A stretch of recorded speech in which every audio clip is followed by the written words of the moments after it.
Well, as John mentioned earlier in the show, President Trump arrived here in Singapore after leaving the G7 Economic Summit in Canada.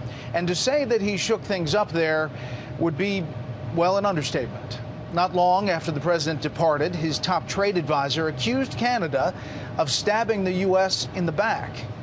Here's correspondent Ellison Barber. On July 1st, Canada says it will impose roughly $12.8 billion worth of retaliatory tariffs on the U.S. Taxes on goods in two lists, variations of products made from steel, iron, aluminum, items many Americans have at home, yogurt, chocolate, maple syrup, coffee, whiskeys, playing cards, toilet paper, ballpoint pens. I don't want to hurt American workers. They're our neighbors, they're our friends. But my job is to stand up for Canadian workers. Canadian Prime Minister Justin Trudeau says he does not want to impose the tariffs, but claims he has no choice. But the administration's choice to impose illegal and unacceptable tariffs, illegitimate and unacceptable tariffs to Canadian steel workers and auto workers and on the Canadian economy must be met with an equivalent response.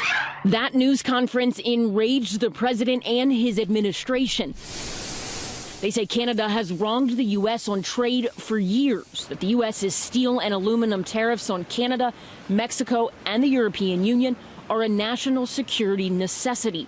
President Trump says the U.S. is now looking at adding more tariffs, this time on automobile imports. There's a special place in hell for any foreign leader that engages in bad faith diplomacy with President Donald J. Trump and then tries to stab him in the back on the way out the door. Now, and I'll tell you this, to my friends in Canada, that was one of the worst political miscalculations of a Canadian leader in modern Canadian history. One Republican congressman says the president isn't wrong when it comes to some of his complaints on trade, but he's concerned about a trade war. In my district, I hear from farmers, I hear from heavy equipment manufacturers. All of them have concerns about tariffs, specifically with Canada. He needs to be strong in getting a better deal, but making sure, too, that we don't get into a full-fledged trade war.